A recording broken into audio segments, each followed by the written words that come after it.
Hi guys, this is part 7 of the Tesla Model S owner review. I've had the car for about 2 months now, and I have about 3,500 miles on the car, as you can see here. And I discovered some interesting new features of the vehicle that I'd like to share with you.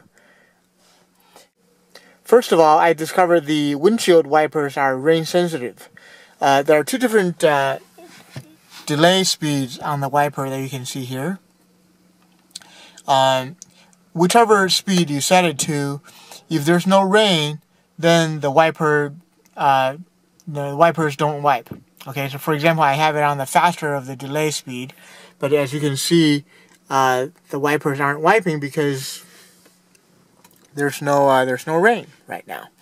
But as you pick up speed, as you drive faster, the wipers will automatically go faster, and then they'll become slower when you're at a stop at a red light or something. The other thing I discovered is that this car, like a lot of German cars like Mercedes and BMW, there's a lot of brake dust. If you look at their wheels, especially the front wheels, there's a lot of brake dust. And unfortunately, the same thing is true on the Tesla Model S.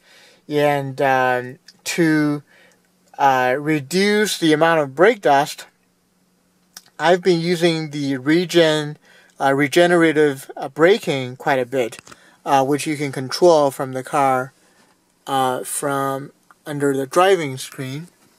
Okay, so I have my regen set to standard. At the very beginning, I think I actually mentioned this in a previous video, at the beginning, I didn't like the feel of the regen where it's almost like applying brakes whenever you let go of the gas pedal. I'm much more used to it now, and I actually love it. I can now drive with just one pedal most of the time, just with a gas pedal. Not the gas pedal, there's no gas in this car. The accelerator pedal. And whenever I want to slow down, all I need to do is let go of the accelerator, and then the car will slow down dramatically, all the way to a dead stop. I'm pretty good at controlling the distance and the speed combination now. So if I see a red light, I can usually let go of the accelerator well ahead of time so that the car comes to a stop when it needs to, just like if I were stepping on the brake. Yeah, and that practice has reduced brake dust quite a bit, almost to the level of non-existent, because I rarely use the brakes now. I only need to touch the brakes at the end of a stop, usually. So that's a very interesting thing that I discovered. If you have a Model S but haven't been trying or didn't like the regenerative braking, I strongly encourage you to give that a try. Let's see. Most of the time, this is a 60 kilowatt hour Model S. So I usually set the charge to standard, as you can see here. I set the charge level to standard. This is because the Tesla technician told me that this is better for the battery. Makes the battery last longer. Anyway, the car usually charges to about 187 to 189 mile range. A couple of times I turned it out to max range when I was planning on driving a little bit more during the day. And what I discovered is that after you set it to max range, the charge range is about 207 miles on the 60 kilowatt hour model. And at the first few miles of driving after a max range charge, the regen doesn't work. Okay, the regenerative braking actually kicks down to the point that it's almost non-existent. So until I drive the car to about under 200 miles, and then the regen will start kicking in. And I think that's because when the battery is full, the car is smart and it knows not to use regen to charge the battery because you can't put any more charge in the battery anyway. So that's kind of interesting.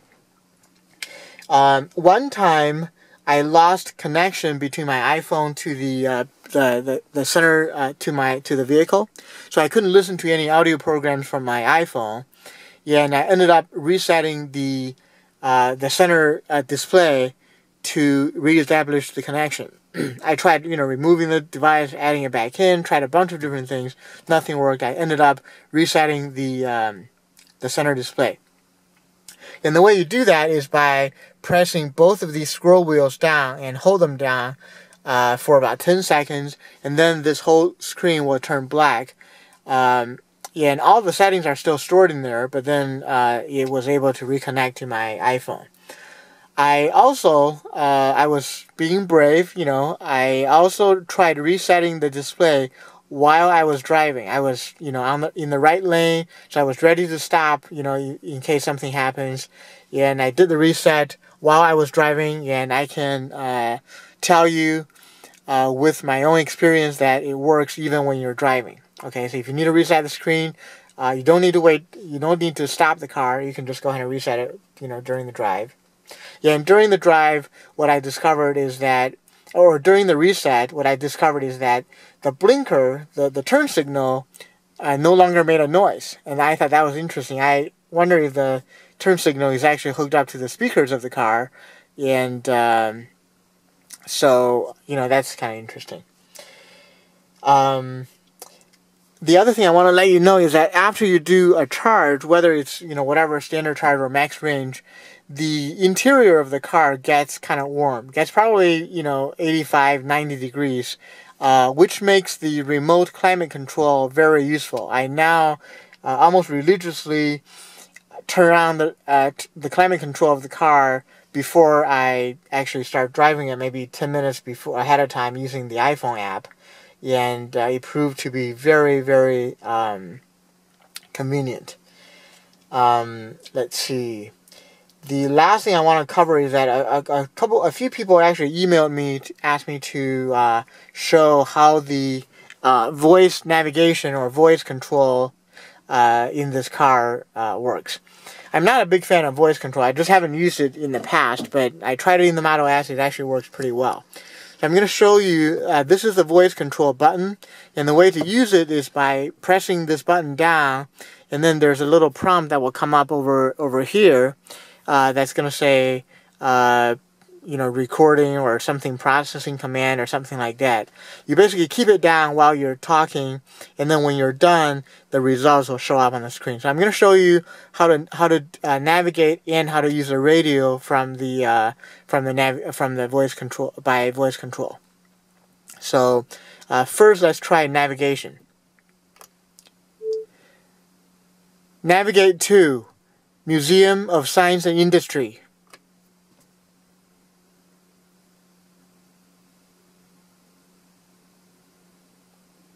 Okay, so basically you hold down the button while you talk, and then after you're done, you let go, and then you'll see it automatically brings up a list of results from the search. Museum of Science Industry. You can click on that, and that's going to show you where it is. And if you want to go there, just click on navigate.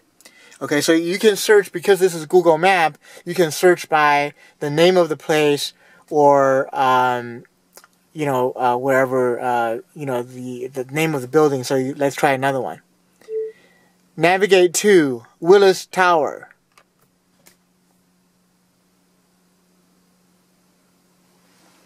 Okay, so now it's going to do a search, and it shows you Willis Tower. You can highlight that, and you can click on navigate, and that's going to calculate the route for you. You can also just, by speaking a street address. Okay, I'm going to try this here. Navigate to 1350 Abbott Court, Buffalo Grove, Illinois. I forgot the zip code, so I was going to say the zip code, but I don't remember the zip code. So here it is. It recognized the entire address and navigates to that. I can just hit navigate, and it'll take me there. So that's how navigation works. It's actually working out to be much better than any of the other previous cars. I don't need to type in the address from the screen anymore, which is a big time saver. Also makes it a lot safer while I'm driving. Alright, so let's see how the music or the radio works. The car has a built-in Slacker internet radio. So I switched to the internet. You don't really need to do that to use voice control. So let's try something here. Here's one of the songs that my kids really like. Play Sexy and I Know It. So basically you speak the sound that you want to play. It brings up a search command, and then it'll show you a list of songs by the title that you search. Okay? So if you hit Sexy and I Know It,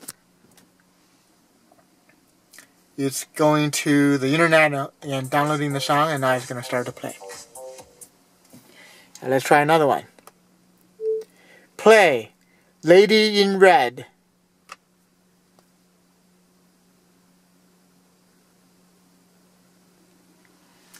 Here again, it brings up the search box, and it's going to find a bunch of songs. You can select either from the, it categorizes them by either song name and artist name, so you can choose the one that you want to play, and there it goes.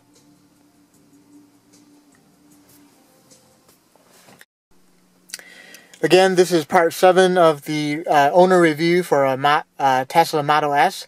This particular one is a 60 kilowatt hour model.